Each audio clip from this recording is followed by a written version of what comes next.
Pickle, tickle, there's a pickle. So it is mid-August, and we thought we would record a lessons learned video from this garden season. What we're going to do next spring. So we are renting, and our rent agreement goes into next spring. We are obviously looking for land, but I think we've just made the decision of let's carry on here for another season. And if we find land nearby, we find land nearby, it's fine. We had successes, and we had things we would do differently. Okay, so starting with spring mistakes. I started planting things at the end of January, beginning of February, and we live in zone 6.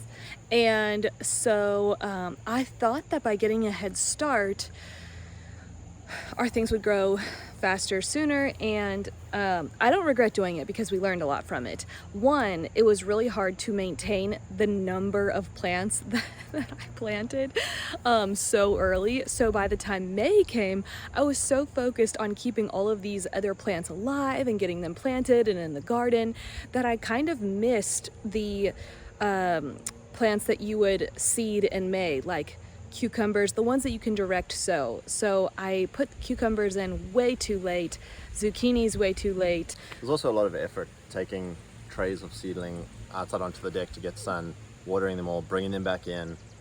There was a lot of effort. We were trying to harden them off, and also, again, we had so many trays that we really didn't even have enough space for them in our house because we went from the grow tent to another shelf that we had in our living room. And so it was a lot. And I actually, looking back again, I didn't need that many plants to begin with because pretty much every seed that I had planted germinated. So like I didn't need 40 cabbages or really we had how many tomatoes? Like 40 tomatoes. At least 40 tomatoes. I think more than that because we have 40 tomatoes in the ground, and there was many that I didn't even get into the ground, and there was a lot that we gave away. So yeah, lesson number 1 is don't plant things so early, and we probably don't need to plant as many of each variety. Lesson number 2 is we definitely didn't plant enough flowers and herbs. I almost said herbs. Herbs. Scott says herbs, and then I find myself saying herbs. Herbert. So we planted a lot of flowers. At the time, it felt like a lot. Look at all the pollen on this leaf. Oh my gosh, it's amazing. Come on, bees. So we felt like we planted a lot, but we wish we had planted more. Zinnias have always been a success, no matter where we've planted them. And we haven't bought zinnia seeds since like 2019. Yeah. Next year we will. Sunflowers have done really well this year. Your wildflower mix from Uncle Jim's. So we bought a wildflower mix, and I've seen a lot of people say don't buy wildflower mixes. However, I loved it because it was a lot of flowers. I'll show you. So it was a lot of flowers that I would have probably never planted myself. Like all of these marigolds did so good. It's so beautiful. There's many different varieties, although it looks like there's only marigold. You can see these down here, the calendula, and it's changed throughout the whole season. Like the marigold wasn't as strong as it is now, so that's been really beautiful. And the black-eyed Susans did really well from seed as well. What are these guys called? Nasturtium. They've done amazing. They have done amazing, and I think the nasturtium and the cosmos has been a great reason why we haven't had much bugs.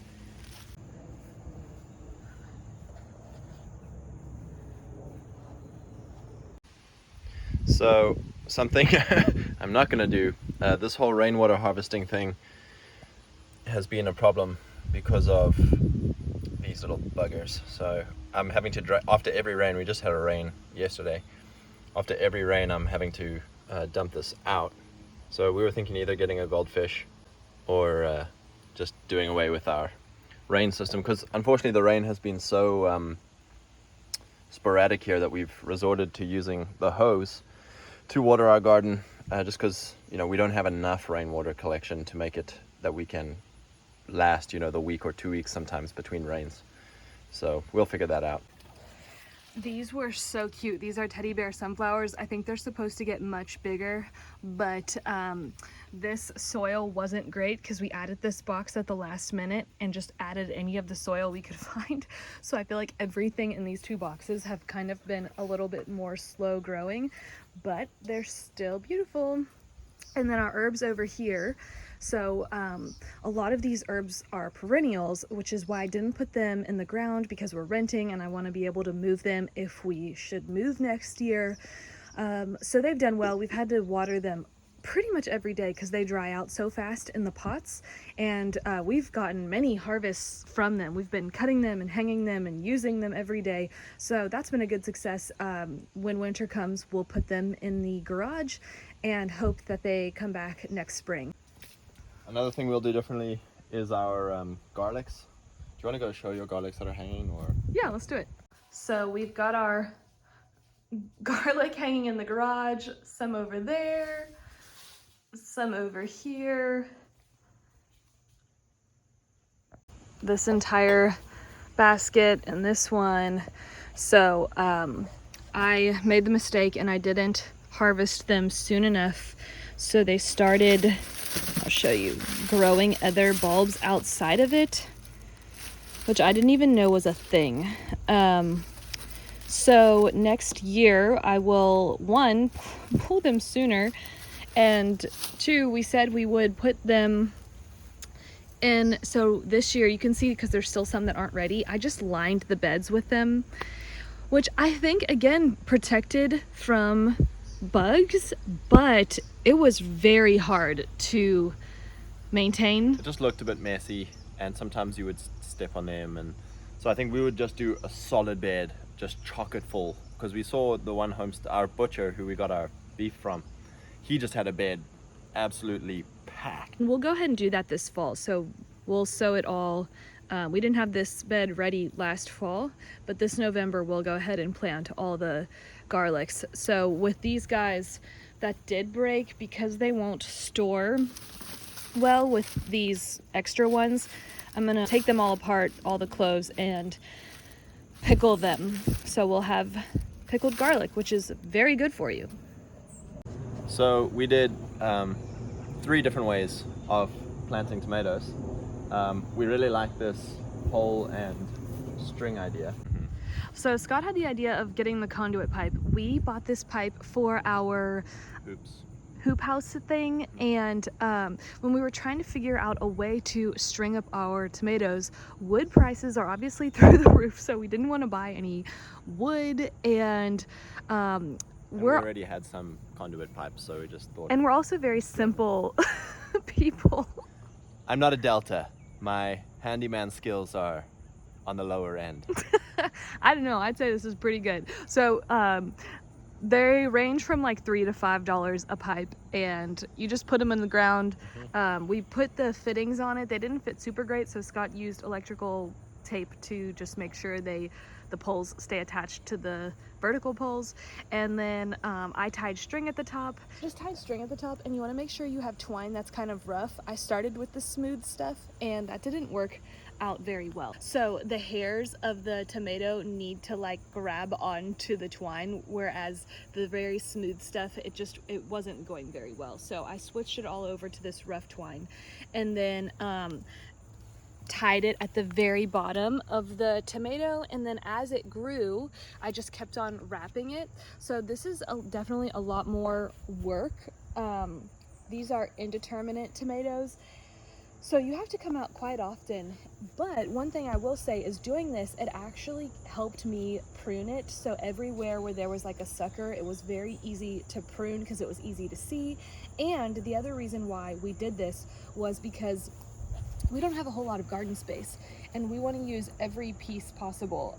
We watch Richard Perkins, and he does this with his tomatoes, and he puts all kinds of stuff under it. So we put basil, garlic, nasturtium, kale, dill, all kinds of stuff under them, which ended up working out pretty well. So these kale came back from what we cut out from the spring. And these are little carrots we planted underneath. So the second way that we have strung up our indeterminate tomatoes, these are the sweetie cherry tomatoes. You can't really see, but these are bamboo poles from our garden that Scott just put deep into the ground. I mean, these were probably like 10 foot tall, you think, poles? Yeah. And again, as they grew, I just had cut up an old t-shirt and kept tying it to the pole. This group, I actually planted 2 like on either side of the bed. So it ended up being a lot more. We would probably keep it 1 row like we did these tomatoes. And I also stopped pruning the suckers on these, whereas these ones I have pretty much, for the most part, maintained the suckers. Whereas once this got like wild, I just kind of let it go, which I'm fine with. We just want as many tomatoes that we can get out of it. This is the pink boar tomato, and we just have this one going up a bamboo pole as well. And then for our determinate tomatoes, which is we only are growing the Roma ones, those we just put in tomato cages because we had a bajillion tomato cages from our last time we gardened. Yeah, we definitely planted these too close together because they just go crazy wild as a bush. So I think we'll space them out a bit more. Look at this thing. Oh my gosh, he's packed with pollen. Hey, where are you taking that pollen? It's like a black bee. It's like a flyby.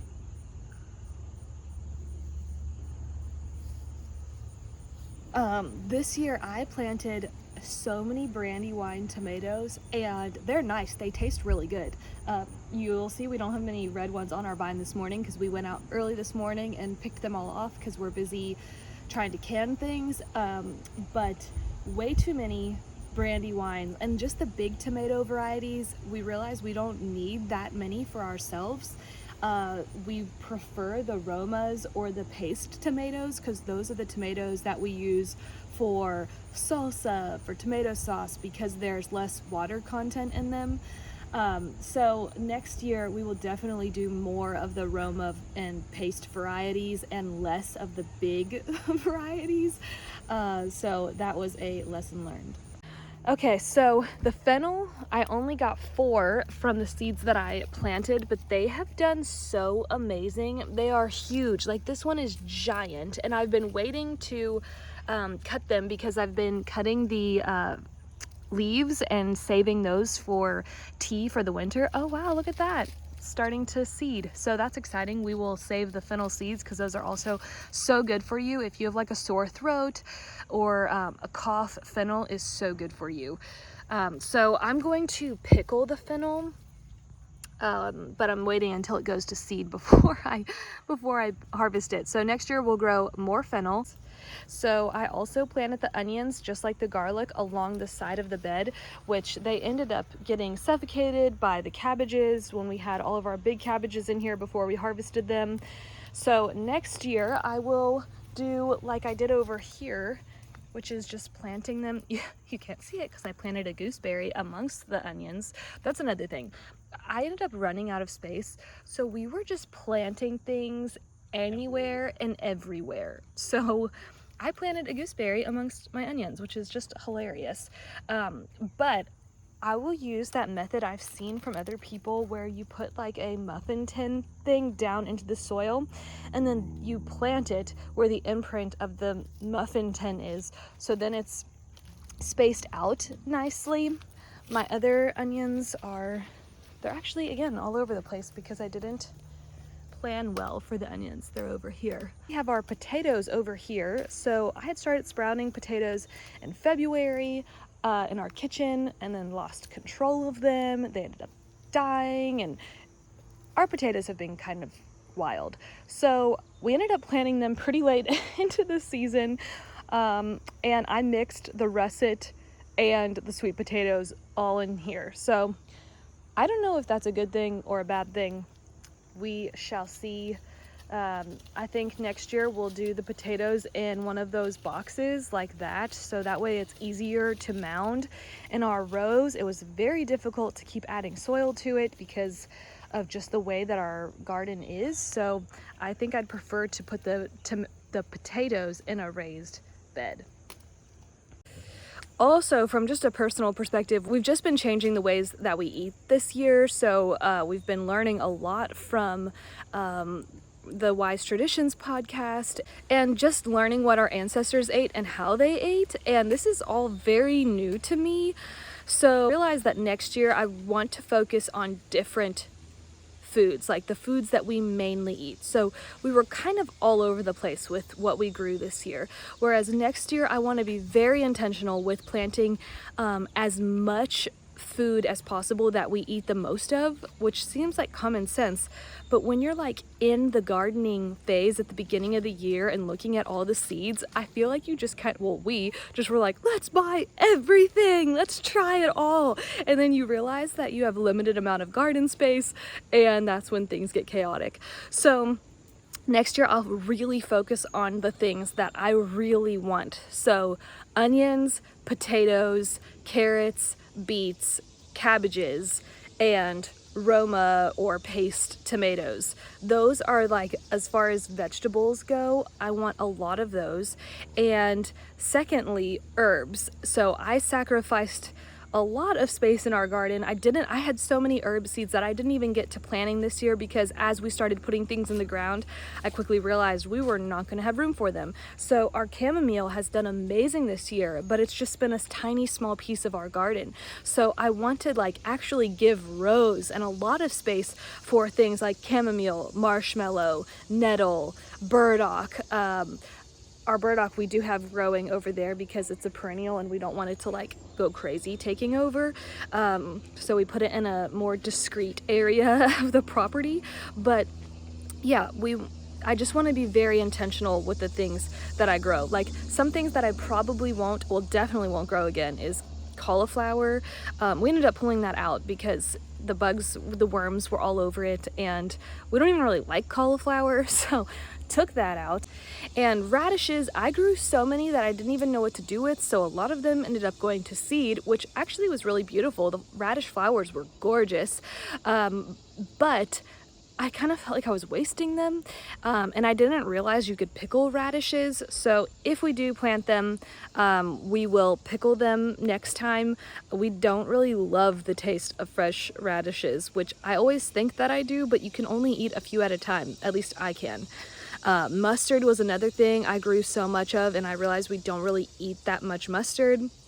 Same with kale and spinach. I grew so much kale and spinach that I couldn't keep up with it. So I'll probably do less of those next year.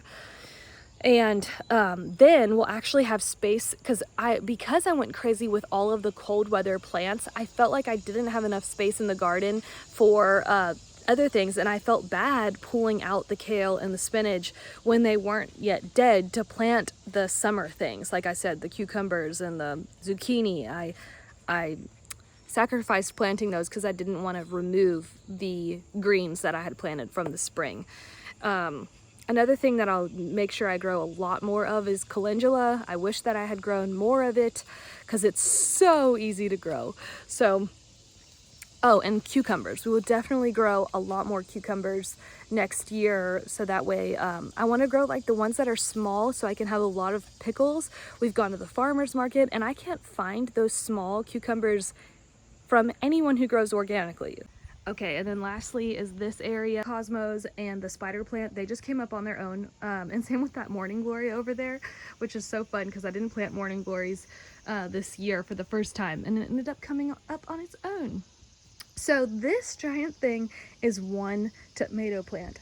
I planted it over here and left it and didn't do anything with it. I put one of these tiny cages around it, but obviously that did not hold it up. So I didn't prune it. It's wild. I honestly don't even remember which tomato it is. So yeah, that's what would have happened to our tomatoes if we hadn't done anything with them. It would have taken over, which again is fine over here. And then these guys got huge. They are so tall. I didn't realize when I was planting them that they were going to be so huge.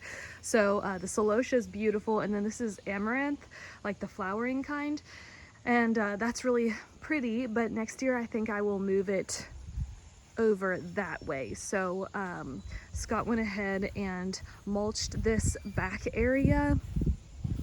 and we will plant, if we're here next year, we will plant more sunflowers on this back row and amaranth, and I think that'll be really pretty in front of the trees. And then this area with our bees has done pretty good too. Our figs didn't get any fruit on them this year, which is okay. I think this is our 3rd year of having them, so hopefully we'll get some next year. And yeah, these are all doing well over here. So those are the things that we have learned from our garden so far this year. Hopefully this is encouraging. Honestly, this video is kind of more for us so we can see next year when spring rolls around, actually when like February rolls around, what did we do wrong last year? So yeah, praise God.